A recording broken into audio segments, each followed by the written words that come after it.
हर पल मेरी हर सांस तेरी स्तुति करती रहे। हर दिन मेरी हर बात तेरी महिमा गाती रहे।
करती रहे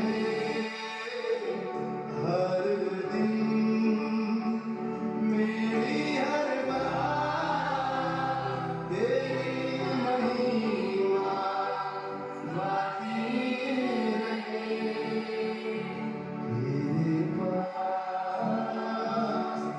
आता हूँ यीशु मेरे पास। यीशु मसीह के पास केवल चंगा करने का सामर्थ्य नहीं परंतु जीवन को बदलने का सामर्थ्य है।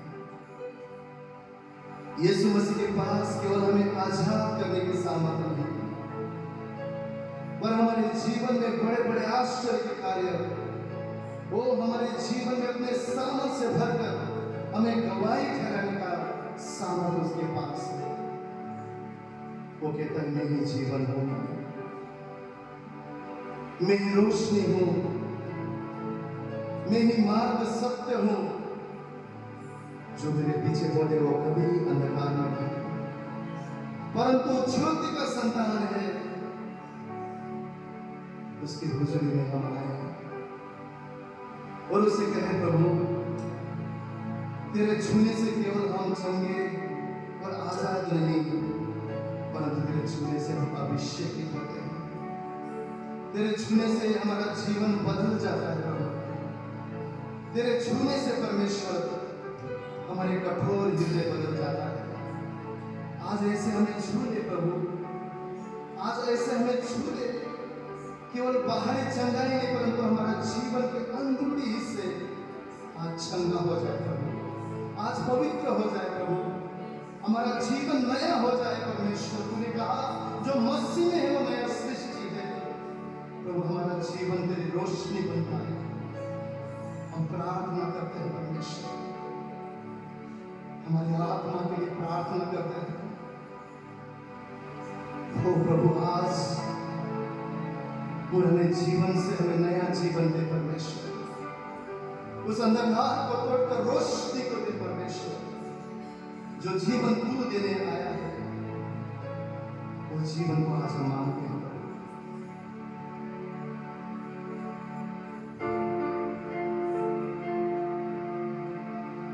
पवित्र मुझे बना दे प्रभु, शुद्ध मुझे कर दे प्रभु।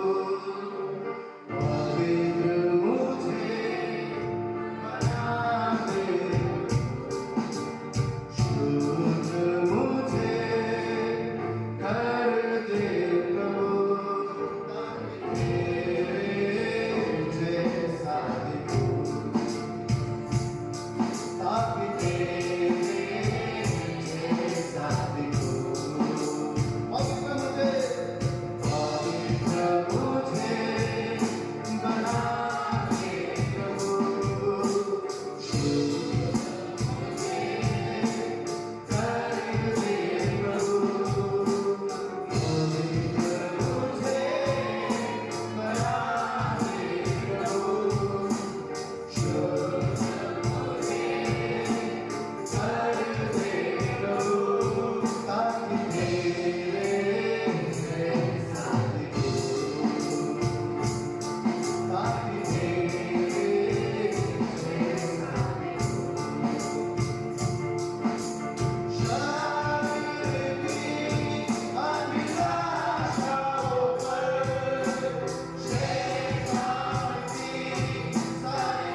क्षमा में बढ़ूं, ताकि तेरे जैसा दिखूं, ताकि तेरे जैसा।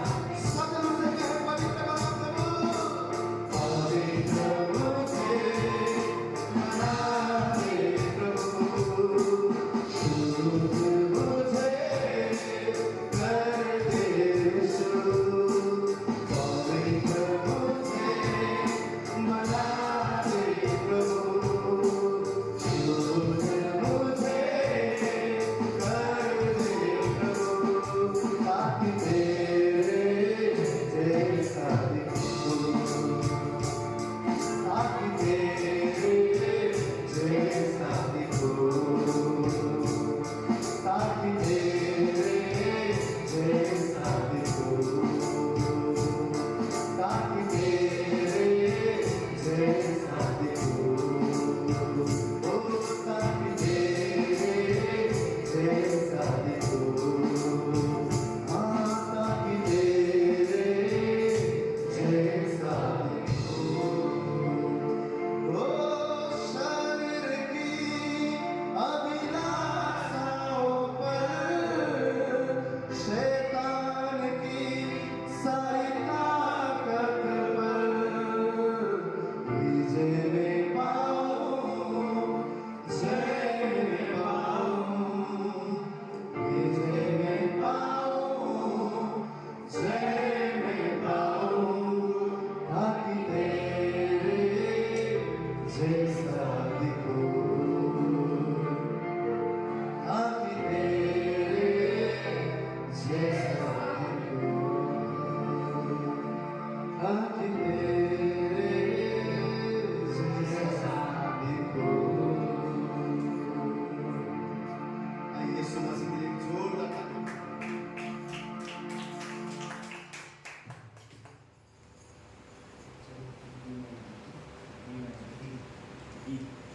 Hallelujah, praise the Lord.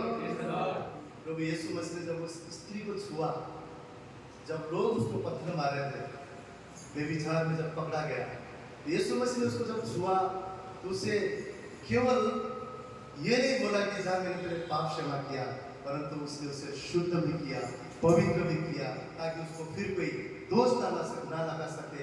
उसने कहा अब जा और फिर से पाप न करना। हालेलुया। परमेश्वर जब हमें शुद्ध करता है, परमेश्वर जब हमें पवित्र करता है, तो हमारे जीवन में एक्सपेक्ट करता है कि हम अब उसके पवित्रता में चले, हम अब उसके आज्ञाओं पर चले। यीशु मसीह ने वही कहा, मैं भी तुझे क्षमा करता हूं, क्योंकि वो अधिकार यीशु मसीह के पास है, जीवन देने का अधिकार उसके पास है, हमारे जीवन को बदलने का सामर्थ उसके अंदर है। जब वो छूता है तो हम संज्ञ हो जाते हैं, जब वो छूता है हमारा जीवन बदल जाता है। परंतु सदा वो चाहता है कि जैसे मैं पवित्र हूँ तुम भी पवित्र बनो। हम परमेश्वर से एक ही प्रार्थना करें, एक ही हम उसकी हुजूरी में आकर कहें, प्रभु मैं तेरे समान ना सिर्फ दिखना, परंतु मेरा स्वभाव तेरे समान हो, मेरा जीवन तेरे समान हो, मैं तेरे पीछे पीछे चलना चाहता हूँ, मेरा जीवन तेरे अनुकरण करने पाए, ताकि मेरे जीवन को देखकर ये संसार तुझ पर विश्वास करने पाए। हालेलुया। और ये अगला गीत भी यही बोलता है कि हमारा जो परमेश्वर है वो आप और मेरे युद्ध को लड़ने वाला परमेश्वर है। बहुत बार हम लोग कहीं कहीं सोचते हैं कि हमारे जीवन को हम अपने तरीके से सही करेंगे, अपने तरीके से अच्छा करेंगे, हम हमारे जीवन के युद्ध को खुद लड़ेंगे। लेकिन यीशु मसीह ने क्या कहा, जब तुम अपने युद्ध खुद लड़ते हो तो तुम्हारा जीवन बोझ से दब जाता है। इसलिए परमेश्वर ने क्या बोला, हे बोझ से दबे हुए लोग, हे बोझ से दबे हुए लोग मेरे पास आओ, जो तुम चिंता करते हो, जो तुम अननेसेसरी बोझ लेते हो, जो तुम जीवन में तुम्हारे जीवन में जिन्होंने लोग ने तुमको दुख पहुंचाया है, कहीं सारे बातों को लेकर जो तुम चलते हो, परमेश्वर नहीं चाहता है वो जीवन। परमेश्वर चाहता है उस सारे बोझ को मेरे पास लेकर आओ, तुम्हारे युद्ध को मेरे पास लेकर आओ, तुम्हारे अबड़ खबड़ मार्ग को, टेढ़े मार्ग को मेरे पास लेकर आओ, मैं उसे समतल करूंगा, मैं उसे सही करूंगा, मैं तुम्हारे जीवन को सही बनाऊंगा, मैं तुम्हारे युद्ध को लड़ूंगा और मेरे द्वारा तुम्हारे जीवन तुम विजय को पाओ। इसलिए परमेश्वर का वचन क्या कहता है, तुम जयवंत से भी बढ़कर हो, हमारी अपनी सामर्थ्य द्वारा नहीं। जब हम उसके सामर्थ्य को पाते हैं तो उसके द्वारा हम क्या कर सकते हैं, हम शत्रु को भी क्षमा कर सकते हैं। परंतु परमेश्वर ने ऐसा कभी नहीं बोला तुम क्षमा कर दो तो मैं युद्ध नहीं लड़ूंगा। परमेश्वर बोलता है मैं युद्ध लड़ने वाला परमेश्वर। आमीन। तो परमेश्वर कब युद्ध लड़ता है? जब हमारे युद्ध को हम खुद नहीं लड़ते। जब हमारे जीवन में हम खुद युद्ध लड़ना शुरू करेंगे, परमेश्वर युद्ध नहीं लड़ता है। परमेश्वर तभी युद्ध लड़ेगा जब हम उसके हाथ में सब कुछ समर्पण करेंगे, हमारे बोझ को दे देंगे, हमारे चिंताओं को दे देंगे, हमारे युद्ध को दे देंगे और परमेश्वर से कहेंगे प्रभु ये लड़ाई तेरा है। और परमेश्वर आप और मेरे जीवन में महान जय को लेकर आ सकता है। तो इस सुबह हम उसे कहे तू कभी ना छोड़ने वाला परमेश्वर मेरे साथ है। भले मैं आंधी में भी हूँ, तूफान में भी हूँ, लेकिन तू परमेश्वर मेरे साथ है। मैं डरूंगा नहीं, घबराऊंगा नहीं, क्योंकि तू परमेश्वर मेरे हाथ पकड़कर मुझे चलाता है। तो आइए हम सब मिलकर बड़े आनंद के साथ इस गीत को गाएंगे। तूफान में भी वो मेरे साथ है, मैदान में भी मेरे साथ है। मेरा युद्ध लड़ने वाला परमेश्वर मुझे कभी अकेला नहीं छोड़ता। तो आइए हम मिलकर इस गीत को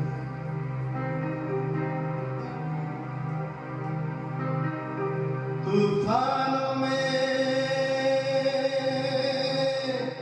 साथ है,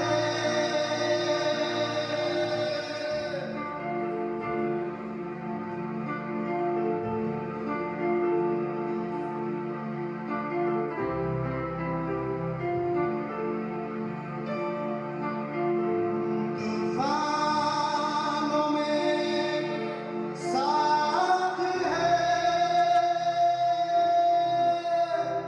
मैदानों में साथ है। जंग उसकी वो खुद ही लड़े, निशानों में साथ है। ना छोड़ेगा, ना छोड़ेगा, ना छोड़ेगा, ना छोड़ेगा तेरा, कभी ना छोड़ेगा। वे कहे ना छोड़ेगा, ना छोड़ेगा, ना छोड़ेगा, ना छोड़ेगा तेरा, कभी ना छोड़ेगा।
मनुष्य एक दूसरे को छोड़ सकते हैं मुश्किल हालात में, तकलीफ में। जो कभी कभी हम अपने जीवन में देखते हैं, जब सारी चीजें सही होता है, मनुष्य कहता है अरे हम सदा तुम्हारे साथ हैं। परंतु बाइबल क्या बोलता है, परमेश्वर का वचन क्या बोलता है कि मैं मनुष्य नहीं कि झूठ बोलूं, मैं परमेश्वर हूं और मैं जो बोलता हूं वो करता हूं। वो परमेश्वर ने आप मुझे वादा दिया है। उसका जन्म ही जब हुआ तो उसका नाम इमानुएल रखा गया, ताकि जिसका अर्थ है वो हमारे साथ है, वो हमारे साथ है। जितने हम परमेश्वर के नजदीक रहते हैं, उतना हम इस बात को विश्वास कर सकते हैं कि मुश्किल हालात में भी वो हमारे साथ है। जितने हम परमेश्वर से दूर होते हैं, उतना हमारी समस्या को हम परमेश्वर से बड़ा देखने लगते हैं, क्योंकि वो हमारे जीवन के करीब हमारा समस्या है, हमारी तकलीफ है। लेकिन अगर हम जीवन के करीब हमारे परमेश्वर को रखते हैं, तो हमारा समस्या भी हमें भूसे के समान उड़ता हुआ नजर आता है, क्योंकि परमेश्वर वो समस्या से बड़ा सामर्थ्य हमारे नजदीक है। आमीन, आमीन। इसका अर्थ यही है कि परमेश्वर के नजदीक होने का अर्थ क्या है कि हम सारी चीजों को परमेश्वर की तरफ से देख सकें कि कुछ भी नहीं है, कुछ भी नहीं है। हम आत्मा में जान पाते हैं ये तकलीफ, ये दुख कुछ क्षण का है, परंतु परमेश्वर का आनंद मेरे लिए सदा है। परमेश्वर की ताकत मेरे लिए सदा है। परमेश्वर मेरे साथ है, वो मेरा ऊंचा गढ़ है, वो मेरा सर्व स्थान है। मैं क्यों डरूं? हम अपने आप से कह सकते हैं जब हम प्रभु के करीब। हालेलुया। बाइबल में हम लोग देखते हैं दो जन को, एक चुंगी लेने वाला था, एक फरीसी था। फरीसी परमेश्वर के सामने आकर मन में क्या प्रार्थना करता है, हे परमेश्वर, मैं तुझे धन्यवाद देता हूँ कि मैं दूसरे लोग जैसा अन्याय करने वाला नहीं हूँ, बेविचार करने वाला नहीं हूँ, इस बाजू में चुंगी लेने वाला इसके समान भी नहीं हूँ। मैं तेरा धन्यवाद करता हूँ, मैं महीने में 2 बार उपवास कर सकता हूँ, हफ्ते में 2 बार उपवास कर सकता हूँ, तेरे भवन में मैं 10 बार देता हूँ। परंतु चुंगी लेने वाला इंसान दूर से ही, बाइबल बोलते हैं, स्वर्ग की ओर देखना नहीं चाहा। उसने मन में प्रार्थना किया कि मुझ पर दया कर, दया कर। और वहां पर बाइबल बोलता है कि जो ये चुंगी लेने वाला इंसान था, परमेश्वर के नजर में धर्मी माना गया। कई बार हम परमेश्वर के हुजूर में आते हैं, अपने हृदय को नहीं तोड़ते हैं, हम सोचते हैं ठीक है। मनुष्य चेहरा को देखता है, परमेश्वर हमारे हृदय को देखता है, हमारे आने वाले टाइम को जो जानता है, हम किस बात को उससे छुपाएं। लेकिन बाइबल बोलता है जब उसकी हुजूरी में आए, नम्र और दीन होकर आए, प्रभु मुझ पर दया कर, मुझ पर कृपा कर, मुझे तेरी अनुग्रह की जरूरत है, मुझे तेरी दया की जरूरत है, मुझे तू ना उठाए तो कौन उठाए, प्रभु मेरा बल बताकर तू है। जब भी हम उसकी हुजूरी में आए, हम परमेश्वर के सामने नम्र और दीन होकर आए, उसे कहे प्रभु मैं गिर जाता हूं, परंतु तू मुझे उठाने वाला परमेश्वर, तू मुझे बल देने वाला परमेश्वर। मेरी सोच में, मेरे विवेक में, मेरे ज्ञान में, मेरे अपने सामर्थ्य में कई बार मैं विफल हो जाता हूँ, मैं गिर जाता हूँ, मैं थक जाता हूँ, परंतु तू मुझे सामर्थ्य देने वाला परमेश्वर है, तू मुझे उठाने वाला परमेश्वर है, तू मुझे बल देने वाला परमेश्वर है। तू मुझे संभाल, मेरे बोझ को ले, कठिन रास्ते पे तू मुझे हाथ पकड़कर चला। आइए हम मिलकर परमेश्वर की महिमा करते हुए इस गीत को गाएं।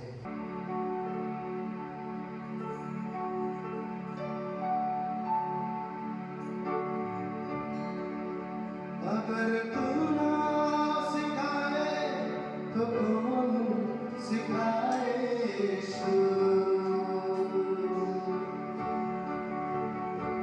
अगर तू ना चलाए तो कौन चलाए यीशु।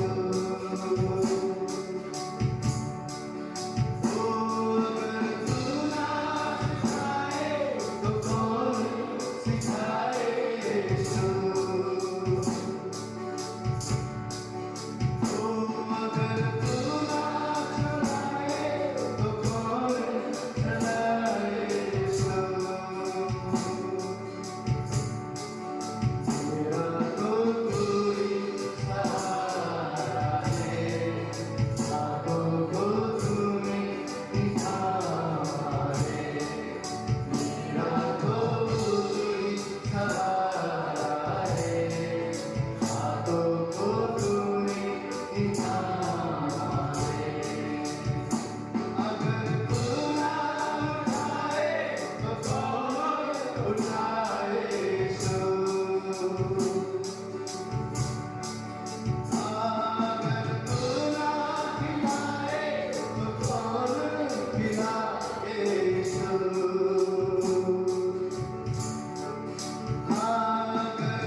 ही हमारा सहारा परमेश्वर। तूने कहा मुझसे अलग होकर तुम कुछ भी नहीं कर सकते हो।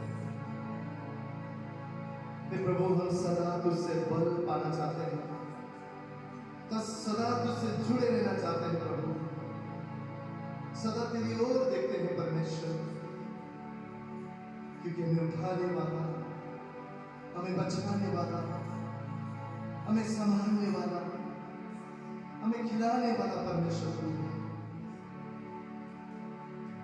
हम इस सुबह तेरी ओर देखते हैं परमेश्वर। प्रभु, कईयों को घोड़ों पर भरोसा है, कईयों को रथों पर भरोसा है, परंतु हमारा युद्ध लड़ने वाला सेनाधीश परमेश्वर। हम इस सुबह कहते हैं प्रभु, हमारे जीवन का आधार तो तू है। ओ, हमें केवल तुझ पर भरोसा है यहोवा परमेश्वर। हमें केवल तुझ पर भरोसा है हमारे यीशु राजा। हमें जय देने वाला परमेश्वर, तू हमारा सहारा, तू हमारा शरण स्थान, तू हमारा बल और तू हमारा उच्चारण है। हमारा तो सहारा तू है प्रभु। और हम जानते हैं जिसका सहारा जीवित परमेश्वर है, वो कभी विफल नहीं हो सकता, कभी वो हार नहीं सकता प्रभु। तू हमारा युद्ध लड़ने वाला परमेश्वर है, तू हमारा रक्षक है, तू हमारा परमेश्वर है जो हमारे जीवन को बचाने का शक्ति रखता है प्रभु। इस सुबह हम तेरी ओर देखते हैं, तेरे वचन हमारे भूल को मिटाता है प्रभु। और यही प्रार्थना करते हैं, तेरी हुजूरी में तेरे वचन से तू हमसे बात करो, ताकि यहाँ से हम तेरे भोजन से बल पाकर जाने पाए। तेरा धन्यवाद करते हैं, सारा आदर हम तुझे देते हैं, सारी महिमा हम तुझे देते हैं, सारी स्तुति हम तुझे देते हैं। केवल तू योग्य है परमेश्वर, केवल तू योग्य है प्रभु। हम पर अनुग्रह करने वाला परमेश्वर तू है, हम पर दया करने वाला परमेश्वर तू है। तू कहता है स्वर्ग से भी ऊंचा मेरा अनुग्रह हर दिन तुम्हारे लिए। तेरा वचन कहता है तेरा अनुग्रह हमारे लिए काफी है प्रभु। हम तेरा धन्यवाद करते हैं, हम तेरा धन्यवाद करते हैं। हमसे प्रेम करने वाला परमेश्वर तू है। तुझे सारा आदर हो, सारी महिमा हो, सारा सम्मान तुझे मिले।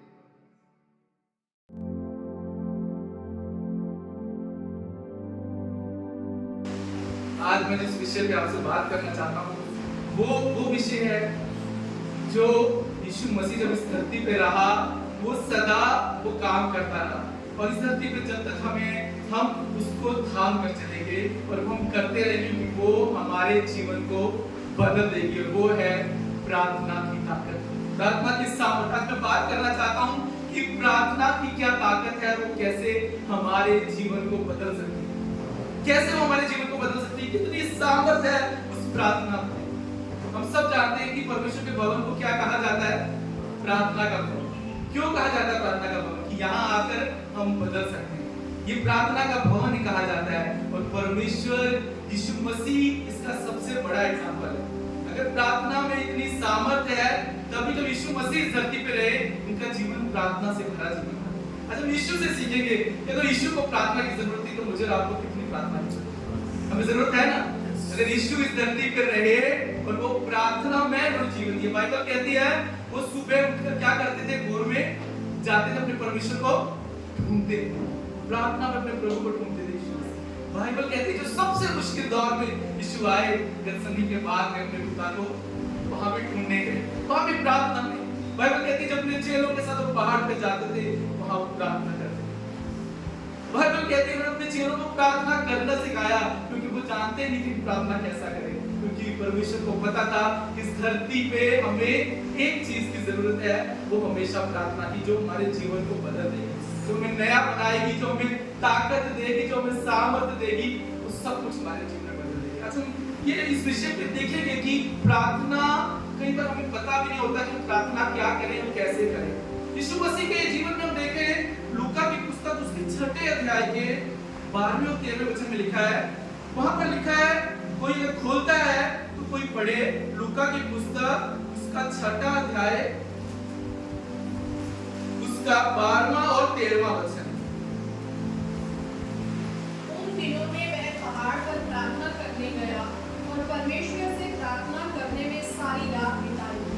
जब दिन हुआ तो उसने अपने चेलों को बुलाकर उनमें से 12 चुन लिए और उनको प्रेरित कहा। सोचिए, यीशु मसीह को जो 12 चेले चुनने थे, बाइबल कहती है वो सारी रात उससे पहले प्रार्थना करते। यीशु ने 12 चेले चुनने हैं, तो भी वो सारी रात प्रार्थना करता रहा, प्रभु कि मैं किन 12 को चुनूं। यीशु को 12 चेले चुनने के लिए सारी रात प्रार्थना की जरूरत है, तो मुझे और आपको अपने जीवन के हर डिसीजन के लिए कितनी प्रार्थना है। अच्छा, हम इस बात को समझना है, यीशु जो परमेश्वर का पुत्र था, वो इस धरती में 12 चेले ढूंढ रहा है, उसके लिए बाइबल कह रही है वो सारी रात क्या लिखा है, वो प्रार्थना करता रहा और दूसरे दिन 12 चेलों को ढूंढा। हम अपने जीवन में जब नया काम शुरू करते हैं, कोई भी नई बात करते हैं, परमेश्वर कहता है हर दिन सुबह मुझे ढूंढो, मतलब हर दिन हमारे हर काम में हमें प्रार्थना की जरूरत है। हर काम में हर दिन जरूरत है, क्योंकि हमें पता ही नहीं है प्रार्थना के बगैर कई बार हम कुछ काम शुरू करते हैं और उस काम बिगड़ जाते हैं, हमें पता भी नहीं होता कि यहाँ प्रार्थना करनी चाहिए।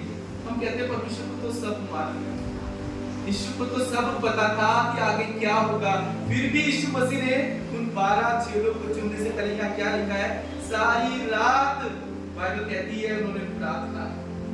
और आपको मालूम है यीशु मसीह जब क्रूस पर चढ़ने से पहले भी, गतसमनी के बाद भी वो रात को प्रार्थना कर रहे हैं। वहां हमको प्रार्थना की जरूरत है, प्रभु अभी मेरे बहुत बड़ा काम जो तूने ये पूरा करना है, ये इसके लिए मुझे तेरे बल की जरूरत है। यीशु कमजोर पड़ जाते हैं, यीशु को प्रार्थना की जरूरत है। यीशु क्रूस पे चढ़े वहां मेरे और आपकी प्रार्थना। और सोचिए आज वो स्वर्ग में क्या कर रहे हैं, मेरे और आपके लिए प्रार्थना कर रहे हैं मध्यस्थी की। यीशु आज एक फुल टाइम मिनिस्ट्री कर रहे हैं, वो प्रार्थना की मिनिस्ट्री कर रहे हैं स्वर्ग में मेरे और आपके लिए। तो कितना हमें इस धरती पे प्रार्थना की जरूरत है। सोचिए कितना कई बार आसान लेते हैं हमारी प्रार्थना का। तब से पूछता हूँ, क्या आपके जीवन में एक प्रार्थना का जीवन है? आज आपको देखना है, क्या आपकी पर्सनल जिंदगी में एक प्रार्थना की वेदी है, एक स्थान है जहां हर दिन आप नियम से प्रार्थना करते हैं, जहां आप जाके अपनी जरूरतों को, अपने जीवन को उस खुदा के हाथ में सौंपते हैं। आज आपको सिर्फ एक सवाल कर रहा हूं, मैं जवाब नहीं चाहता, पर मैं आपसे पूछ रहा हूं, क्या आपके जीवन में प्रार्थना की वेदी है? अगर नहीं है, उसे बनाइए। वो प्रार्थना की वेदी ही आपके जीवन को बदलेगी।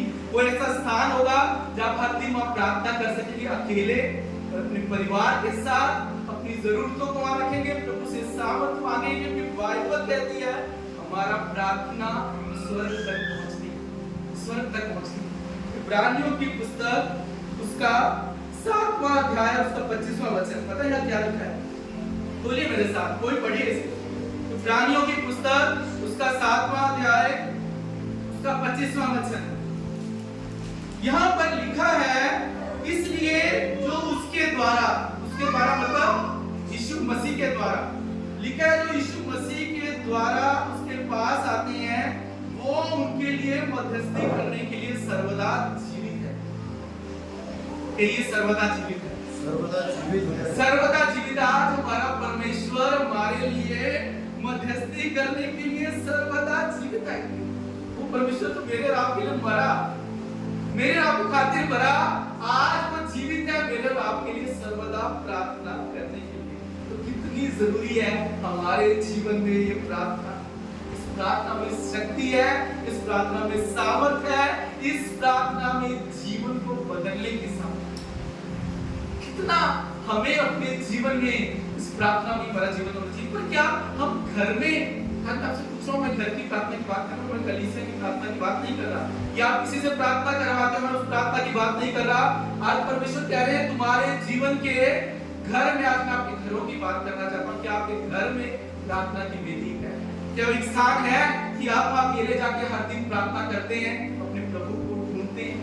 आज आपको ये देखना है, अगर नहीं है तो इसे बनाइए, क्योंकि वो वेदी, वो गुप्त स्थान ही आपके जीवन को बदलेगा और कोई नहीं बदलेगा। आज हम परमेश्वर के वचन से देखेंगे, बाइबल कहती है 3 चीजें प्रार्थना करती है जब हम पुकारते हैं, वो हमारी सुनता है। पहली चीज प्रार्थना करती है, दूसरी चीज जब हम प्रार्थना करते हैं परमेश्वर हमसे बात करते हैं, तीसरी चीज जब हम प्रार्थना करते हैं हम शत्रु पर अधिकार लेकर उसके ऊपर हम सवार हो सकते हैं। जब हम प्रार्थना के साथ जाते हैं, परमेश्वर को सामर्थ्य देता है। बाइबल कहती है, बाइबल में लिखा है कि अगर हम प्रार्थना करते हैं, हम हम विश्वास करते हैं वो आत्मा में हमारे जीवन में पहाड़ को अपना सकते हैं। ये सामर्थ है प्रार्थना में। जब हम प्रार्थना करके युद्ध में जाते हैं, बाइबल कहती है वो सामर्थ देता है। और जब हम आत्मा में कहते हैं पहाड़ हट जाए, हकीकत में नहीं। क्या बोलोगे ब्रदर यहाँ के ये पहाड़ हट जाए नासिक के नहीं, आत्मा में जो शैतान ने पहाड़ अपने जीवन में खड़े किए, जब आप प्रार्थना के साथ जाते हैं पहाड़ों को हटाने की सामर्थ ये वो काम करती है। बाइबल कहते हैं मती 7:7 सब जानते हैं क्या लिखा है, मांगो तो तुम्हें दिया जाएगा। क्या लिखा है, ढूंढो तो तुम पाओगे, खटखटाओ तो तुम्हारे लिए खोला जाएगा। तीन चीजें प्रार्थना करती है, हम मानते हैं हमें मिलता है। दूसरी चीज जो बोल रही है तुम मुझे ढूंढोगे तो मुझे पाओगे, और तीसरी चीज जब तुम खटखटाओगे तुम्हारे लिए खोला जाएगा। पर हम क्या करते हैं, कई बार पहली चीज हमारे जीवन में होती है, सिर्फ पहली प्रार्थना हम मानते हैं परमेश्वर मुझे ये चाहिए, मुझे कुछ दया कर, मुझ पर करुणा कर, मुझे इस मुश्किल से बाहर निकाल। बहुत अच्छी बात है, हमें करनी चाहिए प्रार्थना, पर बाइबल कहती है उसको ढूंढना मतलब उसकी उपस्थिति को ढूंढना, अपने आप को उस खुदा की उपस्थिति में अपने आप को सौंप देना। ये उपस्थिति ही आपके जीवन को बदलती है। जब उसे ढूंढते हो ना, आपके जीवन में खुदा की उपस्थिति को आप पाते हो, वो उपस्थिति ही आपके जीवन के बंद दरवाजों को खोलती है, आपके बंधनों से आपको आजाद करती है। और बाइबल कहती है तीसरी चीज, खटखटाओगे तो तुम्हारे लिए खोला जाएगा। जब आप खड़े होते हो उस अधिकार के साथ, बाइबल कह रही है शत्रु के सामने आप धरती पर खटखटाते हो, स्वर्ग से आपको खोला जाएगा। ये काम करती है प्रार्थना। पर इन सारी चीजों में हमारे जीवन में आज हम ये देखेंगे कि क्या हमारे जीवन में हम प्रार्थना करते हैं। जब मुश्किल हालात आते हैं हम प्रार्थना करते हैं। कभी कभी तो मैं आपसे कहता हूँ, हम कहते हैं प्रभु आपको सब पता है, हम प्रभु क्या बताएं। कभी कभी तो हम प्रार्थना भी नहीं करते, हम कहते हैं प्रभु आपको तो सब मालूम है ना, मैं तो इतनी मुश्किल में हूँ, आपको सब मालूम है, मैं क्या प्रार्थना करूँ। आपको मालूम है परमेश्वर ने अब्राहम से क्या बोला, क्या बोला कि मैं तुम्हें जातियों का मूल बनाऊंगा, मैं तुझे आशीष दूंगा, तेरे वंश को बढ़ाऊंगा।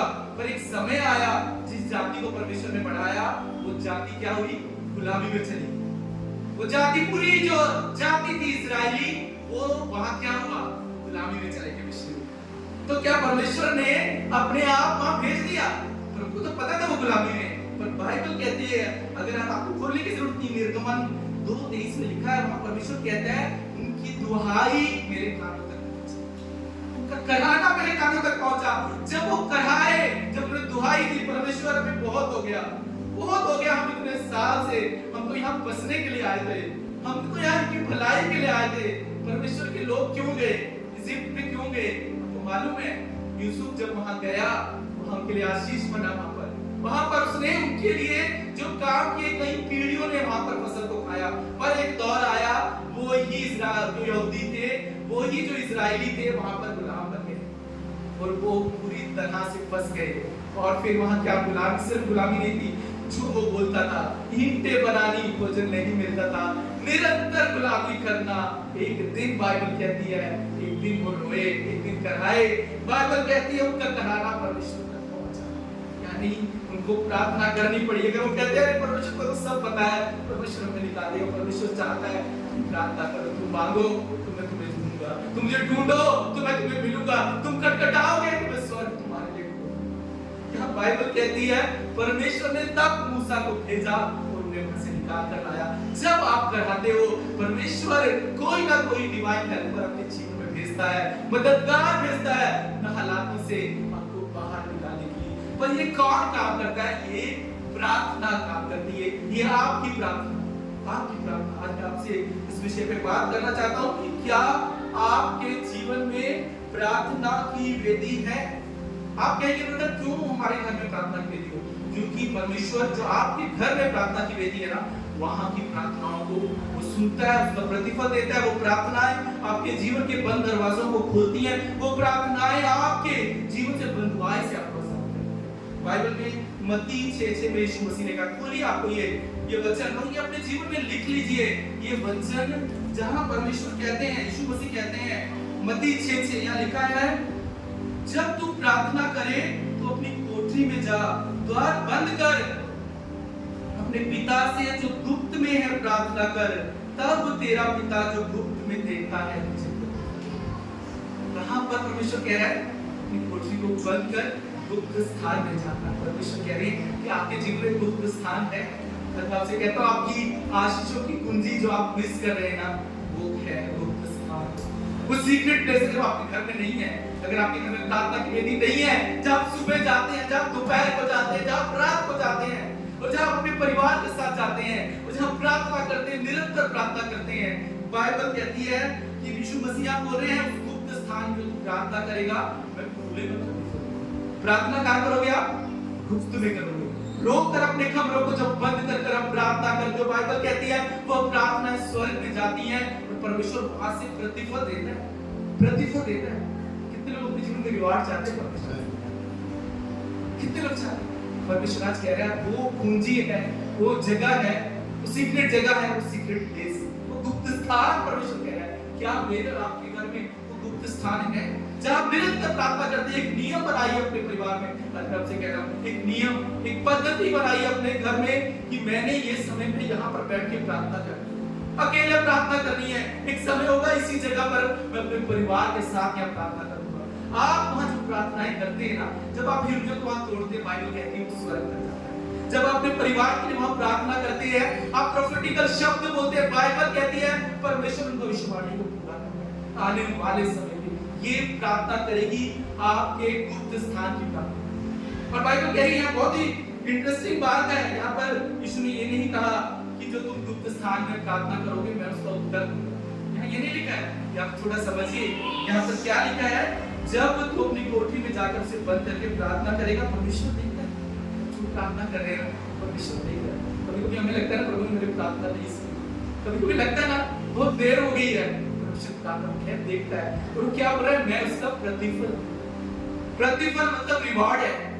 प्रार्थना सुना जाना मतलब उसका आंसर आना है। कभी कुछ प्रार्थना हमारे जीवन में नहीं सुनी जाती, कभी कभी कुछ समय लगता है, वो देरी से सुनी जाती है, पर हर प्रार्थना का आपके जीवन में एक प्रतिफल आएगा, एक रिवॉर्ड आएगा अपने समय पे। हम इस बात को समझिए, प्रार्थनाएं कभी कभी नहीं सुनी जाती क्योंकि कभी कभी तो हम अपनी मर्जी की प्रार्थना करते हैं, वो तो परमेश्वर सुनता है। कभी कभी कुछ मुश्किलों से हमें गुजरने देता है परमेश्वर, उसका एक प्लान होता है।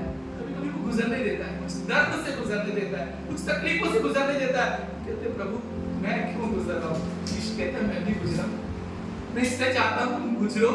जब तुम गुजरोगे ना और गुजर कर जब आप दूसरों के लिए प्रार्थना करोगे, आप उस दर्द के साथ प्रार्थना कर पाओगे। जो इंसान जिस दर्द से गुजरा है ना, वो ही उस दूसरे इंसान जो दर्द से जाता है ना, उसके लिए उस दर्द से प्रार्थना कर सकता है। जिसने अपने जीवन में कभी तकलीफ नहीं देखी ना, जिसकी मुश्किलें नहीं देखी, जब दूसरा मुश्किल में आएगा वो वहां जाकर उसे अच्छे शब्द कहेगा, मतलब कोई बात नहीं, पर वो उस दर्द को कभी समझ नहीं पाएगा। इसलिए बाइबल कहती है हमारा जो महायाजक है ना, वो सारे दर्दों से गुजरा है।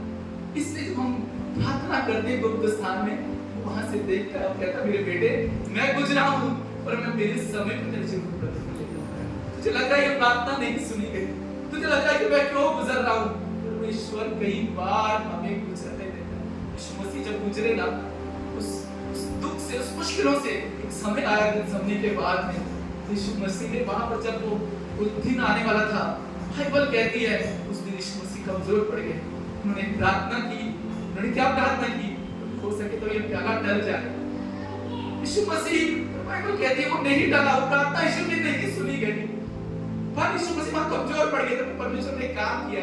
बाइबल कहती है वहां पर एक स्वर्गदूत आया और यीशु को सामर्थ्य दिया। जब आप कमजोर पड़ते हो ना, अपना प्रार्थना नहीं सुनोगे, सब कुछ खत्म हो गया, परमेश्वर स्वर्गदूत भेजता है, तुम्हें सामर्थ्य देता है कि तुम खड़े हो। और परमेश्वर कहता है तू जा, यहाँ से गुजर कर जा। तुझे नहीं पता जहाँ से गुजर कर जा रहा है, एक दिन तुझे मैं रिवॉर्ड बनाऊंगा अपने राज्य के लिए, कईयों के लिए गवाही बनेगा और तू दूसरे जब उस मुश्किलों से गुजरेंगे, तू उस दर्द को समझकर उनके लिए प्रार्थना करेगा। ये परमेश्वर हमारे जीवन में चाहता है, हमारी प्रार्थनाएं हमारे जीवन में रिवॉर्ड लेकर आते हैं। लिख लीजिए, जो प्रार्थनाएं आपकी नहीं सुनी गई, जो आपको लगता है कि उत्तर नहीं आया, परमेश्वर ने गुजरने दिया, कुछ सालों के बाद सुनी गई, वो रिवॉर्ड है आने वाले समय में परमेश्वर के राज्य के लिए कि आप कईयों के लिए गवाही। कई लोग जब उस दौर से गुजरेंगे ना, यीशु मसीह गुजरा, इसलिए वो गुजर आपको समझता है। जब आप गुजरोगे और जब दूसरा दर्द में होगा, आप उस तकलीफ से उसके लिए प्रार्थना करते हो। पहली बात याद रखिए आपकी गुप्त स्थान की प्रार्थना, यहाँ पर बाहर की प्रार्थना नहीं लिखा है। यहाँ क्या लिखा है? यहाँ पर लिखा है कि परमेश्वर ने कहा तू गुप्त में जा और प्रार्थना कर, तेरा पिता जो गुप्त में देखता है। बाइबल में आपको मालूम है, हम सब जानते हैं अब्राहम से परमेश्वर ने क्या कहा? एक प्रतिज्ञा की थी ना, मैं तुझे बेटा दूंगा, मैं तेरे वंश को बढ़ाऊंगा। और परमेश्वर ने प्रतिज्ञा की, पर एक समय ऐसा आ गया, अब्राहम कहता है प्रभु जो मेरे जीवन में है ये कौन इसे लिखाएगा? क्योंकि मैं तो निर्वंश हूं, मेरे तो कोई वंश नहीं है। कभी कभी हमें लगता है प्रभु कि मेरे जीवन में जो बिगड़ गया, यहाँ से निर्वंश होने का मतलब है जीवन बंजर हो जाता है। यहाँ से रास्ता कैसे निकलेगा? यहाँ से मैं आगे कैसे बढ़ूंगा? वहां पर उसे लगता है परमेश्वर ने उसे प्रतिज्ञा की थी, और वो इतना अकेला हो गया, वो कहता है प्रभु मैं कैसे यहाँ से आगे बढ़ूंगा? मैं तो निर्वंश हूँ, मेरा तो जो नौकर है ये ही इसका मालिक बने। परमेश्वर से एक बात भाई खोलेंगे, उत्पत्ति 15:1 में यहाँ लिखा है कि बातों के पश्चात यहोवा का वचन दर्शन में अब्राहम के पास पहुंचा, हे अब्राहम मत डर, तेरी ढाल और तेरा अत्यंत बड़ा प्रतिफल है। उसने क्या कहा? मत डर, तेरी ढाल और तेरा अत्यंत बड़ा प्रतिफल मैं हूं। कई बार हमारी प्रार्थनाएं हम करते ना, उन प्रार्थनाओं में देरी हो जाती है, कभी डिले होती है, कभी नहीं सुनी जाती, पर परमेश्वर कहता है कि ये जो तुम मांग रहे हो इससे पहले मैं अपने आप को तुम्हें देना चाहता हूं। परमेश्वर अपने आप को तुम्हें देना चाहता है। वो परमेश्वर कहता है कि मैं तुम्हारा प्रतिफल, वो हमारा रिवॉर्ड बनना चाहता है। वो कहता है मेरी उपस्थिति उन हालातों में तुम्हें लगेगा कोई नहीं है ना, क्या हालातों से कैसे बाहर निकलूंगा, कौन मुझे यहाँ से निकालेगा? अब यहाँ सब कुछ खत्म हो गया। परमेश्वर कह रहा है मेरी उपस्थिति तुम्हारे साथ है, मैं तुम्हारा प्रतिफल बनकर आऊंगा, मैं तुम्हारे संग चलूंगा, मैं तुम्हारी अगुवाई करूंगा, मैं तुम्हारा प्रतिफल बनूंगा। यहाँ अब्राहम घबरा जाता है। परमेश्वर कह रहे हैं अब्राहम मत डर, तेरी ढाल और तेरा बड़ा प्रतिफल मैं हूं। वो बेटा जो यीशु मसीह हमारे लिए कुर्बान हुआ, आज वो परमेश्वर मेरा आपका प्रतिफल देना चाहता है। पहली चीज प्रार्थना करती है वो हमारे जीवन में प्रतिफल लाती है, और दूसरी चीज प्रार्थना करती है वो हमारे जीवन को बदलती है, हमारे जीवन में बहाली लाती है, हमारे जीवन को बदलाव लाती है। आपको मालूम है जब यीशु मसीह का बपतिस्मा हुआ, बाइबल कहती है बहुत से लोगों का बपतिस्मा हुआ, बहुत से लोगों। लूका की पुस्तक उसके 3 अध्याय में मैं पढ़ रहा था 21-22 वचन में, वहां लिखा है बहुत से लोगों ने बपतिस्मा लिया और यीशु ने भी उनके साथ बपतिस्मा लिया। तो यीशु और बहुत से लोग एक साथ वहां पर बपतिस्मा ले रहे, एक साथ। पर क्या हो गया वहां पर हम देखते हैं जब यीशु ने बपतिस्मा लिया, यीशु प्रार्थना करने लगे। यीशु ने सिर्फ बपतिस्मा नहीं लिया, बाइबल कह रही वो प्रार्थना करने लगे, और लिखा है कि आकाश खुल गया और पवित्र आत्मा शारीरिक रूप में कबूतर के समान उतरा, और ये आकाशवाणी हुई कि तू मेरा प्रिय पुत्र है और मैं तुझसे प्रसन्न हूं। यहाँ देखिए, यहाँ पर ध्यान से देखिए क्या लिखा है। जब यीशु प्रार्थना कर रहे हैं, क्या लिखा है? स्वर्ग खुल गया। क्या लिखा है? पवित्र आत्मा उतरा। क्या लिखा है? परमेश्वर की आवाज आई। 3 बातें हुई, और यही चीज लूका 9:29 में लिखी है। वहां पर लिखा है जब यीशु पहाड़ पर गया, तो मतलब जब यीशु पहाड़ पर गया अपने चेलों के साथ और प्रार्थना करने लगा, यीशु का रूपांतरण हो गया, यीशु का चेहरा बदल गया। यीशु ने जब प्रार्थना की, पहली बात की कि स्वर्ग खुला, दूसरी बात देखी है यीशु का चेहरा बदल गया।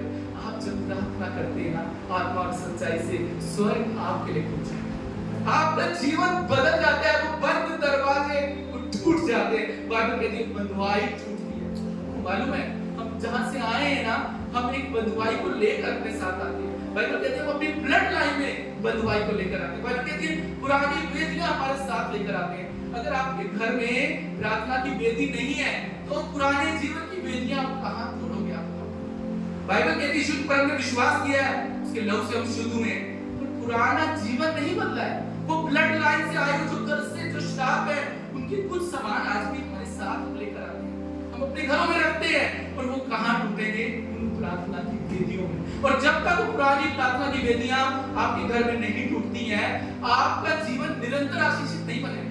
कई बार सोचिए, आप चेक करिए अपने जीवन में, आप कुछ अपने जीवन में आशीष पाते हैं, कुछ समय तक आगे चले जाते हैं, फिर सब कुछ बिगड़ जाता है, फिर आप पीछे चले जाते हैं। ब्रदर अभी तक तो सब अच्छा चल रहा था, अचानक से सब बिगड़ गया। फिर आप प्रार्थना करते हैं, कुछ समय तक सही होता है, फिर चीजें बिगड़ जाती हैं। क्यों? क्योंकि वो जंजीरें जिनसे आप बंधे हो ना पुराने जीवन की, वो आपको ज्यादा आगे लेके नहीं जाने देती, फिर हमें वापस खींच कर ले जाती। वो ब्लड लाइन के आए हुए जो बहुत सारे ऐसे पुराने जीवन के स्वभाव, वो हठीलापन, वो अपनी अपनी मर्जी, वो अपनी लापरवाही, वो अपनी जिद, वो क्या करती है, तुम थोड़ा आगे जाओगे फिर वो वापस लेकर जाती है, क्योंकि वो पुरानी वेदियां आपने तोड़ी नहीं। और वो पुरानी वेदियां कहाँ टूटेगी, मैं आपसे कहता हूँ वो टूटेगी आपकी प्रार्थना में, वो गुप्त स्थान में टूटेगी जो आपके घर में बना है। क्या आपने अपने घर में प्रार्थना की वेदी बनाई? क्या गुप्त स्थान है जहाँ आप प्रार्थना करते? मैं आपसे कहता हूँ वहां जाइए, अपने परिवार के लिए प्रार्थना कीजिए, अपने बच्चों के लिए प्रार्थना कीजिए, अपने पुराने जीवन की वेदियों को तोड़िए। परमेश्वर हर बंधन से आपका साथ है। वो परमेश्वर हमें नया बनाने वाला परमेश्वर। वो बाइबल कहती है जब यीशु ने प्रार्थना की स्वर्ग खुल गया। बाइबल कहती है जब वो पहाड़ पे प्रार्थना करने लगा, बाइबल कहती है पवित्र आत्मा उतर आया, चेहरा चमकने लगा। बाइबल क्या बोलती है, उसको वो श्वेत वस्त्र के समान चमकने लगा। और मैं आपसे कहता हूं अगर आप अपने जीवन में बदलाव चाहते हैं, बिना प्रार्थना के आप नहीं बदल सकता, नहीं बदल सकता, कोई आपके जीवन को नहीं बदल सकता अगर आपका जीवन प्रार्थना के जीवन नहीं, अगर आपके जीवन में वो गुप्त स्थान नहीं है। हम कितना प्रभु से कहें, प्रभु मुझे अनुग्रह दे, मुझे अनुग्रह दे, मेरे जीवन को बदल दे, वो जीवन नहीं बदलेगा क्योंकि पुरानी वेदियां नहीं आप छोड़ रहे, पुराने स्वभाव को नहीं छोड़ रहे, पुराने जीवन को आप नहीं छोड़ रहे, इसलिए वो जीवन नहीं बदल रहा है। कभी-कभी हम कैसे प्रार्थना करते हैं, हम जब गाड़ी में निकलते हैं प्रार्थना करते हैं, प्रभु अनुग्रह जा, जो काम करने जा रहा हूं उस पर आशीष दो। कभी-कभी तो बेल्ट नहीं बांधते हैं, हेलमेट नहीं पहनते, सामने आरटीओ वाला दिक्कत बोलते हैं प्रभु इसको ना, इसकी आंखें अंधी हो जाए, मुझे देख ना पाए, ताकि आज मैं बच जाऊं। हमारी ना ये प्रार्थना जीवन नहीं बदलेगी, ये नहीं बदलेगी। आपसे कह रहा हूं वो प्रार्थना जीवन बदलेगी जो आप गुप्त स्थान में करते हैं, वो आपके बंधनों को तोड़ेगी। आप सोचिए क्यों आपका जीवन, आप सब देखिए अपने जीवन को जांचिए। मैं ये नहीं कह रहा मैं किसी जीवन को जांचने वाला नहीं, मैं अपने जीवन को भी जांचता हूँ। मैं कई बार देखता हूँ जब कहाँ क्यों कहीं रुकावट है, उस वेदियों को फिर हम अपने घर में तोड़ते हैं, क्योंकि अरे ये कहीं ब्लड लाइन से तो नहीं आई, अरे ये हमारे पुराने जीवन से तो नहीं आई, ये किसी स्वभाव से तो नहीं आई, क्योंकि ये वेदियां कहाँ टूटेगी, ये टूटेगी तुम्हारी उस गुप्त स्थान में, वो प्रार्थना की वेदी में टूटेगी और कहीं नहीं टूटेगी, वहीं टूटेंगी। और वहीं पर आपको अपने आप को लेकर जाना है, अपने बच्चों को, अपने परिवार को लेकर जाना है, और हर दिन अपने बच्चों के लिए, अपने परिवार के लिए आपको प्रोफेटिकल शब्द बोलने हैं, वेदियों को तोड़ना है, अपने पुराने स्वभाव को, अपनी गलतियों को, अपनी कमजोरियों को खुदा के चरणों में वहां रखना है। तो उसे कहना मुझे बदल, मैं बदलना चाहता हूँ। आप ये प्रार्थना करेंगे परमेश्वर आपको। आप सोचिए यीशु मसीह अपने चेलों के साथ प्रार्थना कर रहे हैं। बाइबल कहती है, क्या लिखा है, वो एक ठेले की दूरी पे, पता है पत्थर फेंकते हैं ना, कितना जाता है यहाँ से, इतना से वहां जाएगा, वहां यीशु प्रार्थना कर रहे हैं और यहाँ पर चेलों को बोलते हैं तुम प्रार्थना करो। एक ठेले की दूरी पे गत्समनी के बाग में यीशु मसीह प्रार्थना कर रहे हैं, वहां यीशु कर रहे हैं, यहाँ चेले कर रहे हैं, यीशु आते हैं और चेले सो रहे। आज भी कलीसिया हो या कहीं भी हो, प्रभु का वचन आता है, प्रचार होता है, बहुत से लोग सो रहे होते, बहुत से लोग ने अपने मन को पत्थर का बनाया, वो कुछ फर्क ही नहीं पड़ता है। इतने सालों से मैं परमेश्वर का वचन प्रचार कर रहा हूँ, बहुत से लोग कलीसियाओं में आकर सालों पहले सोते थे, आज भी सोते, उनका जीवन नहीं बदलता। कैसे बदलेगा? क्योंकि वो चेले, वहां पर लिखा है एक ठेले की दूरी, एक पत्थर फेंका, वहां यीशु प्रार्थना कर रहे हैं और चेले सो रहे हैं। और सोचिए कैसे जीवन बदलेगा। और क्यों चेले बोला, वो घबरा के सो गए, अरे अभी क्या होगा, अभी ऐसा कुछ नहीं हो सकता, तुम सो ही जाते। यीशु वहां प्रार्थना कर रहे हैं, चेले यहाँ पर सो रहे हैं। यीशु क्या बोल रहे हैं? यीशु ने जब प्रार्थना की तो स्वर्गदूत आ गए, उनको सामर्थ देंगे। ये परमेश्वर, इसलिए यीशु ने कहा जब जाने लगे थे ऐसे, उन्होंने कहा प्रभु मैं पिता से प्रार्थना की कि मैं इनके लिए पवित्र आत्मा भेजूंगा जो इन्हें सामर्थ देगा, जब ये कमजोर होंगे ये उठाने वाले पवित्र आत्मा आपके अंदर है। जब उस प्रार्थना की वेदी में प्रार्थना करते हैं, पवित्र आत्मा को सामर्थ देता है, उनको बल देता है, वो आपको उठाता है और वो आपके जीवन को बदलता है। अगर आप जिंदगी बदलना चाहते हैं, आप चाहते हैं कि ये जो बार-बार प्रभु, अरे मैं थोड़ा सा अच्छा काम करना चाहता हूँ फिर बिगड़ जाता है, अरे मैं नया बिजनेस शुरू करना चाहता हूँ फिर गड़बड़ हो जाती है, और प्रभु चीजें सही नहीं होती। आज परमेश्वर कह रहे हैं वो पूंजी, वो स्थान है, वो सीक्रेट प्लेस है, वो गुप्त स्थान जो आपके जीवन को बदलेगा, वो प्रार्थना का स्थान जो आपके जीवन को बदलेगा, वो पुराने जीवन की वेदियां प्रार्थना का स्थान तोड़ेगा। सालों से आप वही देखते आ रहे हो, 20 साल, 40 साल, 50 साल, अरे 50 साल पहले मेरे बाबा भी ऐसे जिए, मैं भी ऐसे जीऊंगा, वो भी ऐसे जीवन जिए, मैं भी ऐसे जीऊंगा, वो भी बंधुआई में जिए, मैं भी ऐसे जीऊंगा, वो मर्जी करते थे, मैं भी अपनी मर्जी करता हूँ। क्यों कई बार कहते हैं, बाइबल में लिखा है जब तीमुथियुस की तो पौलुस ने देखा तो क्या बोलता है, तेरी नानी में जो विश्वास देखा वो तेरी मां में देखा और वो तुझ में देखा। पर अगर आज देखो हम संसार में वो कहते हैं, अगर किसी ने काम किसी का भी हो जाए, लड़का हो या लड़की हो, वो बोलते हैं अपने पापा से मिलता है, तो लड़की बोले अपने माँ से मिलती है, और लड़के ने बुरा को बोलेगी इसकी माँ भी ऐसी बोलती है, इसका भी ऐसे नेचर। क्यों? क्योंकि हम ये जनरेटेड ब्लड लाइन से आता है हमारे अंदर। आपने देखा है नहीं देखा? हम सब देखते हैं, संसार में रहते हैं, जब कोई गलतियां रिपीट करता है दादा बाप और बेटा, तो जो लोग देखते हैं तीनों पीढ़ियों को बोलते हैं ये खानदान ऐसे ही चलता है, क्योंकि ये इसके पिता में था, ये इसके बेटा में पाएगा, क्योंकि ये ब्लड लाइन में चलता है। और इसको कौन तोड़ सकता है? सिर्फ प्रार्थना की आपकी वेदी तोड़ सकती है, कोई नहीं तोड़ेगा, नहीं तो वो चलता रहेगा। अब यीशु में आने के बाद भी पुराना जीवन चलता रहेगा, अब वैसा ही जीवन जीते रहोगे, फिर आपके बच्चे भी जीवन जिएंगे। ये प्रार्थना की वेदी है जहां आप उन वेदियों को तोड़ोगे और अपने बच्चों के लिए प्रोफेटिकल अपना भविष्यवाणी करोगे कि मेरे बच्चे अब इस कर्ज में जिएंगे, वो आशीष में जिएंगे, वो बरकत में जिएंगे, वो भलाई को देखेंगे, वो देवदार के वृक्षों के समान बढ़ेंगे। तब आप अपने जीवन को बढ़ता हुआ देखेंगे। क्यों? बहुत से मसीह अगर हम देखते हैं कईयों की पीढ़ियां आगे बर्बाद हो जाती हैं और कईयों की पीढ़ियां आशीषित। क्यों? क्योंकि जो परमेश्वर के वचन पर चलते हैं, जिन्होंने अपने घर में प्रार्थना की वेदी बनाई है, और वो गुप्त स्थान आपके घर में होना चाहिए। अगर नहीं है तो आज से आप बनाइए, एक जगह बनाइए अपने घर में। आप एक ब्रदर मेरे को बहुत बड़ा घर नहीं, एक कोना है ना, बड़े घर की जरूरत नहीं, अलग कमरे की जरूरत नहीं है, प्रार्थना के लिए कमरा होना चाहिए। एक कोना बनाइए अपने घर का जहां सुबह उठकर प्रार्थना कीजिए। कैसे भी प्रार्थना करो, उसका कोई तरीका नहीं, घुटनों में करनी है, बैठ के करो, खड़े होकर करो। परमेश्वर ये हमारी चीजों को नहीं देखता है, हमारे मन को देखता है। आप जैसे प्रार्थना करें, चाहे लेट के करो, अपने घर में कैसे भी करो, कलीसिया बाहर में करते हो तो एक तरीका करो, आपको वैसे ही करें। पर बाइबल कहती है वो जगह, वो स्थान अगर आपके घर में नहीं है, उसे बनाइए, वहां प्रार्थना कीजिए। आपकी निरंतर प्रार्थना, निरंतर प्रार्थना, आपकी निरंतर प्रार्थना आपके हालातों को बदल देगी, आपके जीवन को बदलेगी, उन पुरानी वेदियों को तोड़ेगी, उन पुरानी ब्लड लाइन के श्रापों को तोड़ेगी। वो सब कुछ परमेश्वर आपके जीवन में नया बनाएगा। परमेश्वर आपके जीवन को बदलना चाहता है। जब उस प्रार्थना की वेदी में आप प्रार्थना करते हैं, स्वर्ग आपके लिए खुलता है, आप बदलते हैं। तीसरी चीज प्रार्थना करती है, वो हमें आजाद करती है पुराने जीवन से। बाइबल कहती है, हम सब देख रहे थे, लूका में हमने भी देखा, चेले कितनी दूर थे, एक ठेला फेंकने वाली दूरी पे चेले, यीशु वहां, चेले यहाँ, और वो अपने हिसाब से यीशु वहां प्रार्थना कर रहे हैं। यीशु बोल रहे हैं तुम प्रार्थना करो ताकि तुम फिर मुश्किलों में ना पड़ जाओ, परीक्षा में ना पड़ जाओ, प्रार्थना करो। उसके बाद जो चेले नहीं सुन रहे हैं, कह रहे यीशु प्रार्थना कर रहे हैं। यीशु ने जब प्रार्थना की, प्रार्थना नहीं सुनी गई, पर बाइबल कहती है स्वर्गदूत वहां आया, यीशु को सामर्थ दी। वो यीशु ने फिर क्रूस पे प्रार्थना की, वो यीशु ने फिर क्रूस पे प्रार्थना की, अपनी इच्छा मांगा है। वो यीशु आज स्वर्ग में मेरे आपके लिए प्रार्थना कर रहा है। फुल टाइम मिनिस्ट्री आज यीशु मेरे आपके लिए कर रहा है। अगर यीशु को इतना प्रार्थना का महत्व था तो मुझे आप कितना होना चाहिए। और ये हमें समझना है। अगर हम नहीं समझ पाएंगे, तो मैं आपसे कहता हूँ यही सुसमाचार है, यही सुसमाचार को नहीं समझा जीवन नहीं बदलेगा। सुसमाचार उसका हमारा जीवन प्रार्थना में हो। यहाँ यीशु ने प्रेम दिखाया, आज वो स्वर्ग में भी मेरे और आपके लिए प्रार्थना कर रहे हैं। अगर हम नहीं समझे, हमको समझना है हम जिस संसार में रहते हैं ना, हम सब पापी हैं। एक परमेश्वर है पवित्र और हम सब पापी हैं।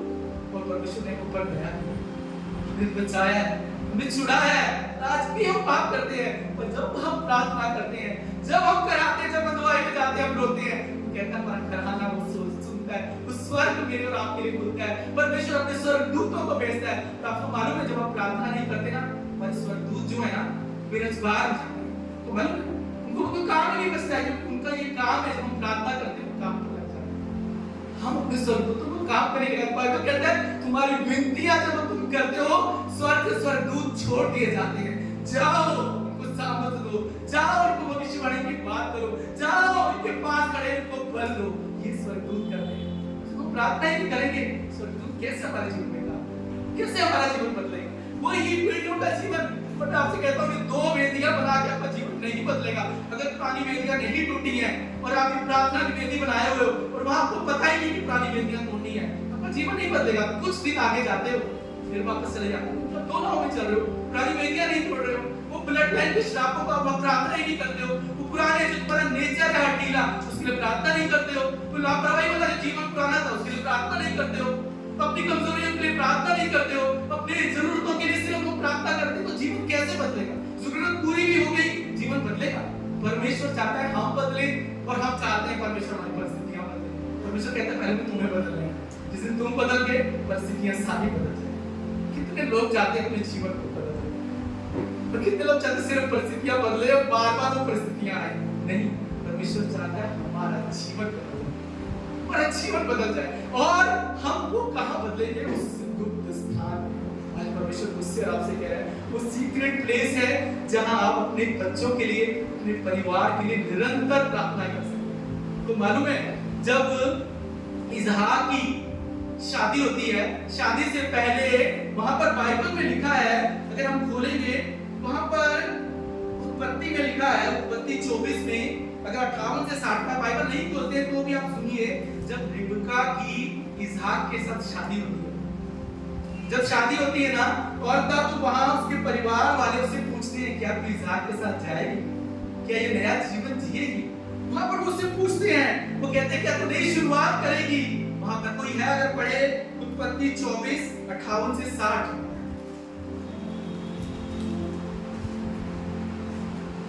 और उन्होंने रिबका को बुलाकर उससे पूछा, क्या तू इस मनुष्य के संग जाएगी? उसने कहा, हाँ मैं जाऊंगी।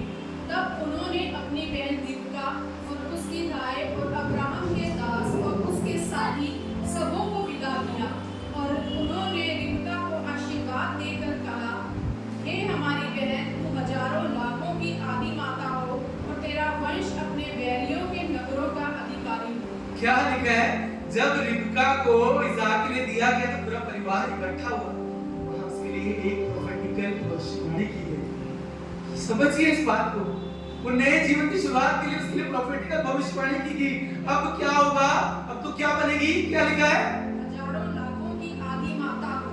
ये उस परिवार ने किया जब रिबका नया जीवन शुरू करने वाली। ये करती है हमारी प्रार्थना की वेदी, जब हम अपने बच्चों के लिए वहां पर प्रोफेटिकली हम बात करते हैं। बाइबल कहती है वहां पर ये उनके लोगों ने किया। आज ये हमारे जीवन की गुप्त स्थान कर सकते, वो कुंजी है।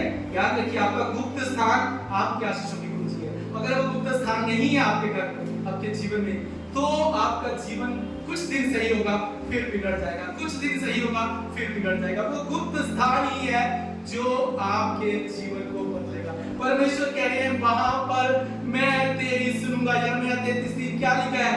मुझसे प्रार्थना कर तो मैं तेरी सुनकर तुझे बड़ी बड़ी और कठिन बातें बताऊंगा जिन्हें तू नहीं समझता। परमेश्वर कह रहे हैं मुझसे तू प्रार्थना कर, वहां मैं तुझे ऐसी बातें बताऊंगा उस गुप्त स्थान की तू आज नहीं समझ रहा है। तुझे लग रहा है कैसे बात निकलूंगा? परमेश्वर कह रहे हैं याकूब 4 में क्या कहते हैं? तुम्हें मिलता नहीं क्योंकि तुम मांगते नहीं, और मांगते भी हो तो पूरी इच्छा से मांगते हो। लूका 11:23 में लिखा है, वो कह रहे हैं मैं अपने मांगने वालों को पवित्र आत्मा क्यों ना दूंगा। आज परमेश्वर कह रहे हैं अपने घर पे एक वेदी बनाओ जहां परिवार के साथ आप मिलकर प्रार्थना करना शुरू करो। वो प्रार्थनाएं आपके बंधनों को तोड़ेंगी, वो प्रार्थनाएं पुराने जीवन की वेदियों को तोड़ेगी, वो प्रार्थनाएं ब्लडलाइन के शापों को तोड़ेगी, पुराने स्वभाव को तोड़ेगी, पुराने हठीले आपके मन को तोड़ेगी। परमेश्वर कह रहे हैं प्रार्थना की वेदी वो आपके जीवन को बेहतर बनाएगी। क्या आपके घर में एक सीक्रेट स्थान है? क्या एक स्थान है जहां आप प्रार्थना करते हैं? यार परमेश्वर कह रहे हैं प्रार्थना की वेदी बनाओ। प्रार्थना हमारे जीवन में प्रतिफल लेकर आती है, प्रार्थना हमारे जीवन को बदलती है, प्रार्थना हमारे लिए स्वर्ग को खोलती है। जैसे यीशु का चेहरा बदल गया, प्रार्थना हमारे जीवन को बदलती है, प्रार्थना हमारे जीवन को आजाद करती है पुराने शापों से, वो पुराने जीवन के। परमेश्वर नहीं चाहता हम पाप में रहें, परमेश्वर नहीं चाहता हम गरीबी में रहें, परमेश्वर नहीं चाहता हम बंधुआई में रहें, परमेश्वर नहीं चाहता हम उसी हठीले स्वभाव में रहें, अपनी मर्जी करते रहें। परमेश्वर चाहते हैं कि हम उससे प्रार्थना करें। परमेश्वर चाहते हैं शत्रु के सामने जब हम खड़े हों हम प्रार्थना करें, स्वर्ग को खटखटाएं कि वहां से हमें सामर्थ मिले और उस शत्रु पर हम जय पाएं। ये परमेश्वर मेरे और आपके जीवन कितने चाहते हैं कि स्वर्गदूत आपके लिए काम कर रहे हैं, कितने चाहते हैं स्वर्गदूत आपके घर में रहे। ये इसके लिए एक ही चीज है, आपके घर में आप प्रार्थना करना शुरू करें, प्रार्थना की वेदी बनाए। वो ही आपके जीवन की कुंजी है। कोई आपको बदल नहीं पाएगा, कोई आपके हालातों को कुछ दिनों के बदल दे पर आपके जीवन को नहीं बदल सकता। आपके जीवन को आपकी प्रार्थना, आपके परिवार की प्रार्थना आपके जीवन को बदले। एक समय बनाए अपने जीवन, अपने घर में रात को, दिन को, सुबह प्रार्थना करें, रात को अपने परिवार अगर कोई प्रेयर रिक्वेस्ट देता है, वो प्रेयर रिक्वेस्ट भी प्रार्थना की वेदी पे रखिए। वहां आप प्रार्थना कीजिए। आप कहते हैं तो प्रार्थना क्या करूं? सबसे पहले हर दिन धन्यवाद के लिए प्रार्थना कीजिए। हर दिन प्रभु तूने आज मुझे बचाया, आज की रोटी। दूसरी प्रार्थना अपने परमेश्वर की बढ़ाई करें उस प्रार्थना में, प्रभु तू महान परमेश्वर है, तू है तो आज मैं। तीसरा अपनी कमजोरियों के लिए हर दिन प्रार्थना करें। हर दिन अपनी कमजोरियों को परमेश्वर की वेदी में रखें। हर दिन उस प्रार्थना में पुरानी वेदियों को तोड़े। हर दिन आपको अपने जीवन के लिए प्रॉफिटिकल आपको भविष्यवाणी करनी है कि मैं और मेरा घराना इस धरती पर बने रहेंगे और परमेश्वर की करुणा को देखेंगे। आपको ये भविष्यवाणी अपने घरों में करनी है, अपने बच्चों की। और ये कहाँ करनी है? उस सीक्रेट प्लेस। कितने लोग अपने जीवन में चाहते हैं कि परमेश्वर मेरे जीवन में, मैं चाहता हूं कि मेरा जीवन तू मेरा प्रतिफल बन रहा है, मैं चाहता हूं कि मेरे जीवन में बदलाव हो, मैं चाहता हूं कि पुरानी जिंदगी से मैं आजाद हो जाऊं। आज प्रभु कह रहे हैं अपने घर में प्रार्थना की वेदी बनाओ। वो वेदी आपके जीवन को बदलेगी, वो वेदी स्वर्ग को आपके लिए खोलेगी, वो वेदी स्वर्गदूतों को आपके लिए आजाद करेगी, वो वेदी आपके लिए परमेश्वर की उपस्थिति को आपके जीवन में लेकर आएगी और आपके जीवन को बदल देगी। आप खुद के लिए नहीं, कईयों के लिए आशीष बनेगी। परमेश्वर कहते हैं कि पुरानी मशकों में नया दाना नहीं उठेगा। अगर दाना भी जाएगा ना, वो टूट जाएगा, बह जाएगा। कहीं पर आप देखते हो कितने अनुग्रह से आप संडे को जाते हो, पर वो अनुग्रह पूरे 7 दिन में बह जाता है।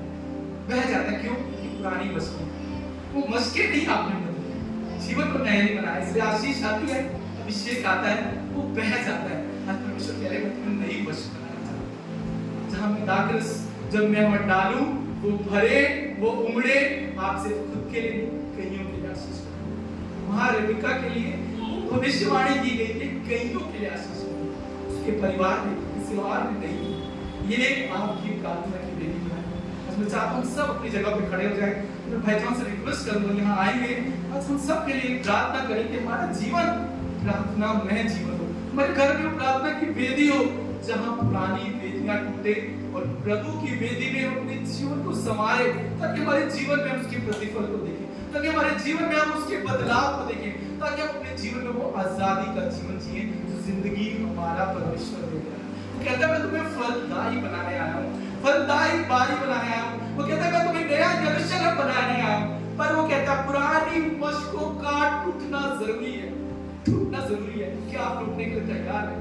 क्या अपने घर में वेदी बनाने के लिए तैयार है? क्या आप चाहते हैं मेरा नया जिंदगी हो जहां बार-बार मैं ठोकर ना खाऊं, बार-बार मैं ना गिरता जाऊं, बार-बार मैं वही बोलूं कुछ दिन भाई साहब अच्छा था, फिर बोले सब बिगड़ गया। नहीं, परमेश्वर कहते हैं तुम ये कहो भाई मेरा जीवन को देवदार के वृक्ष के समान। हम ये गवाही अपने जीवन से सुनो। हम चाहते हैं एक ही कुंजी है, परमेश्वर कह रहे हैं वो है वो सीक्रेट प्लेस, वो सीक्रेट प्लेस, वो गुप्त स्थान, वो गुप्त स्थान आपकी प्रार्थना की। आइए हम सब प्रार्थना में एक हो जाएंगे। भाई जॉन मैं अगुवाई करेंगे ताकि हम प्रार्थना करें कि हमारे घरों में प्रार्थना की वेदी और हमारे जीवन में हम खुदा के द्वारा अपने जीवन में बंधनों को टूटा हो। ओ प्रभु जी, आज तूने फिर से एक बार हमें प्रार्थना को महत्व को समझाया है प्रभु। तू परमेश्वर होकर भी प्रभु तेरे जीवन में प्रार्थना का जीवन, प्रार्थना के स्तर कितना ज्यादा था प्रभु। तुझे प्रार्थना के लिए प्रभु हर समय करते हुए तूने हमारे जीवन में एक दिखाया प्रभु उदाहरण कि प्रार्थना का सामर्थ्य क्या होता है, प्रार्थना के द्वारा प्रभु चीज किस प्रकार प्रभु स्वर्ग से जुड़ जाती है। एक खुदा हम आज प्रभु जिस प्रकार तूने हमसे प्रार्थना के बारे में सिखाया है, उस गुप्त प्रार्थना प्रभु जो हम वो प्रभु गुप्त में पिता तुझसे विनती करते हैं और तू ओपनली किस प्रकार हमारे जीवन को आशीर्वाद करता है। एक खुदावन आज हम सब भाई बहन एक मन के साथ प्रभु प्रार्थना करते हैं, इस प्रभु वचन को हम ले लेते हैं, इसे सुनते ही नहीं परंतु हमारे जीवन में इसे बसा लेते हैं और जिस प्रार्थना के महत्व को हमारे जीवन में हम सीरियस रीति से प्रभु इसे लेते हैं। और खुदा हम दुआ करते हैं कि हमारा घर आज से प्रभु प्रार्थना का वेदी बनने पाए, हमारा घर प्रभु, हमारा परिवार प्रभु परमेश्वर खुदा वो प्रभु जी आज प्रार्थना का वेदी बनने पाए, हमारे घरों में तू विराजमान होने पाए। हे परमेश्वर तूने आज हमसे बातें किया, वो प्रभु जी हम दुआ करते हैं वो परमेश्वर खुदा हम बुद्धिमान संतान तेरे बन सके। वो प्रभु बुद्धिमान मनुष्य तेरे वचन को ना सिर्फ सुनता है परंतु उस वचन के मुताबिक चलता है। हे परमेश्वर हमें मदद कर, हमें सहायता कर। आज से हमारा घर केवल घर नहीं परंतु हमारा घर तेरा वेदी बने, जिस वेदी पर परमेश्वर तू इस प्रकार मंडराए, तू इस प्रकार आए कि हमारे प्रार्थना को तू सुनने पाए प्रभु जी।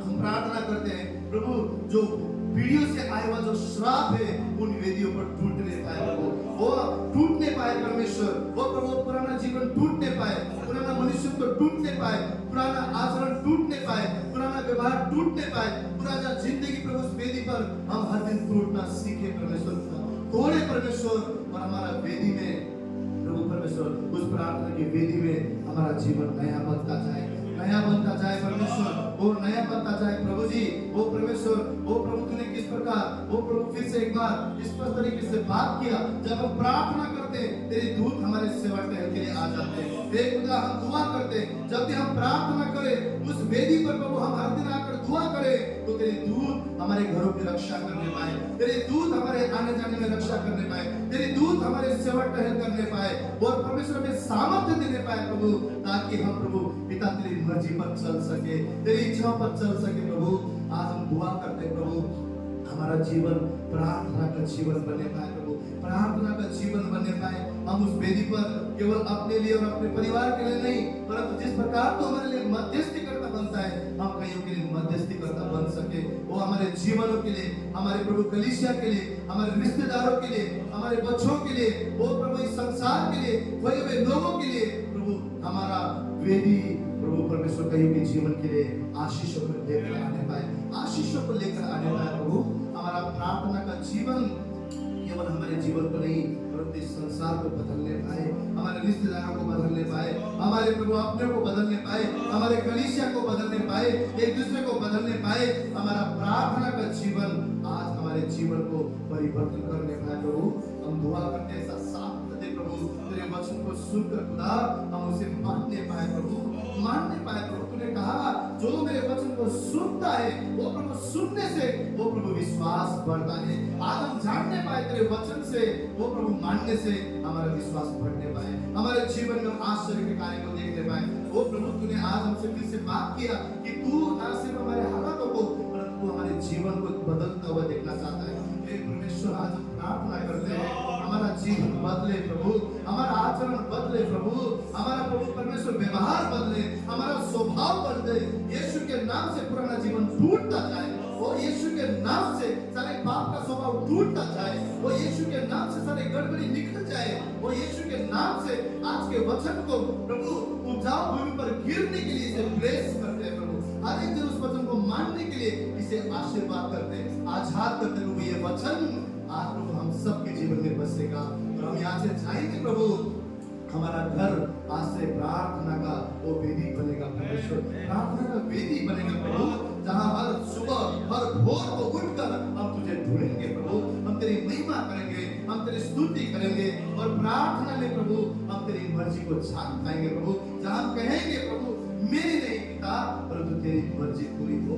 वो परमेश्वर तू हमें बदल, तू हमारे प्रभु वो चार पुस्ता से आया श्राप को तोड़, हमारे बच्चों को आजाद कर, हमें आजाद कर प्रभु, नया जीवन दे प्रभु, जहाँ हम तेरे प्रभु परमेश्वर मन को धारण करके तेरे आत्मा के सामर्थ को पाकर हर दिन हम प्रभु आत्मा के द्वारा चलेंगे। तेरा वचन कहता है जिसका जन्म आत्मा से हुआ है वो आत्मा के द्वारा चलेगा प्रभु। अब हम जब हमारा जन्म तेरे आत्मा के द्वारा होने पाए, तेरे वचन हमारे जीवन की रोशनी बनने पाए प्रभु, हमें मदद करना। तो प्रार्थना का जीवन प्रभु जी वो हमारे जीवन को प्रभु परमेश्वर नया आकार देने पाए, वो मिठास लेकर आने पाए, हमारे जीवन को बदलने पाए परमेश्वर। हम सब के लिए प्रभु इस भवन के हर एक जुड़े हुए सदस्य के लिए, हर एक घराना के लिए आज हम प्रार्थना करते हैं प्रभु, हर एक का जीवन वो प्रार्थना का जीवन होगा। जो आज नहीं भी आए हैं आत्मा में हम दुआ करते हैं उनका जीवन प्रार्थना का जीवन होगा प्रभु, हम में से हर एक का जीवन प्रार्थना का जीवन होगा प्रभु। आपने फिर से सिखाया परमेश्वर होकर भी तुझे प्रार्थना की जरूरत पड़ा प्रभु, हमें मदद करना प्रभु, हमारे पत्थर जैसे हृदय को प्रभु तोड़ना खुदा, ताकि इस वचन से हमारा जीवन सुधरने पाए प्रभु, इस वचन से हमारा जीवन वाकई प्रार्थना का जीवन हो सके, और केवल हमारे हालात ना बदले परंतु हमारा जीवन बदलने पाए प्रभु। हम दुआ करते प्रभु, हम सबको तेरे लहू से ढाकते, हम सबको तेरे नाम से एक दूसरे को आशीर्वाद करते, आज के वचन पूरी होने के लिए हमारे जीवन में प्रभु आशीर्वाद करते प्रभु। अब हमारा घर तेरा प्रभु रहने का स्थान होगा, अब हमारा घर परमेश्वर तेरा प्रार्थना का का विधि होगा। अब हमारा घर प्रभु वो बंधने टूटेंगे परमेश्वर। हम जब प्रार्थना करेंगे तेरे दूत हमारे घरों की रक्षा करेगा प्रभु। हम सबके लिए सेवा टहल करने के लिए आ जाएगा प्रभु। यही तेरी मर्जी है प्रभु कि हमारा जीवन बदल जाए प्रभु और हम तेरे रोशनी बनकर इस जगत में चमकने पाए। धन्यवाद करते हैं सुंदर वचन के लिए। तो तूने हम सबको मदद किया, सहायता किया, ये हम पहले से विश्वास करते प्रभु। इसलिए हम तेरा धन्यवाद करते, आदर और गौरव तेरे नाम को देते। धन्यवाद करते इस प्रार्थना विनती को हमारा जीवित उद्धार करता तो यीशु मसीह के नाम से।